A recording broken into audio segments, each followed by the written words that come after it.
King Charles III is attuned to the communities of this country and engaged with the anti-racism movement, according to the leader of a British Bangladeshi organization. On February 8, Charles and Queen Camilla drew crowds reportedly of around 1,000 in Brick Lane, East London. The area is famous across Britain for its curry houses. The crowd cheered, sang the British national anthem God Save the King, and waved Union flags as well-wishers greeted the monarch.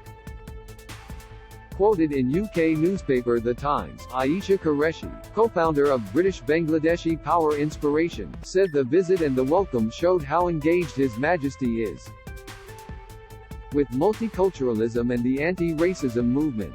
Her comment marks a stark contrast to some major international debates about the royal family since Prince Harry and Meghan Markle's Oprah Winfrey interview in March 2021.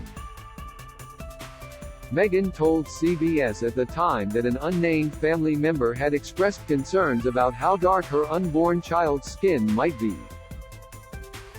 Winfrey asked whether that meant it would be a problem if her child's skin was too brown. The Duchess replied, "If that's the assumption you're making, I think that feels like a pretty safe one."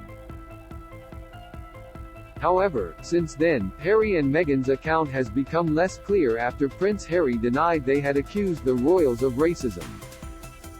He said Meghan never used the word during interviews with ITV and 60 Minutes. Harry said unconscious bias would be a better characterization. He also appeared to drift away from Meghan's account of concern when he said, "For many mixed-race couples, the white side of the family would wonder what their kids are gonna look like." Qureshi said, "There is racism within British society. But what the crowds greeting Charles demonstrates is the fact that the king is very attuned to the communities of this country, and wants to reign in a way which is inclusive and supportive of those communities. The fact that he has come here today is very demonstrative of the fact that he listens to people's concerns, and that he supports and understands. If you listen to the cheers here today, to the national anthem being sung by children who are representative of the multicultural community, the streets were packed 10 deep, that is demonstrative of how well respected he is within the community here," Qureshi added. "I am ecstatic. The fact that we walked Brick Lane in the footsteps of our fathers with the king is unbelievable. It feels surreal." Qureshi's comments come at a time when opposition to the British monarchy is growing among 18 to 24-year-olds, but the crown remains popular among older Britons.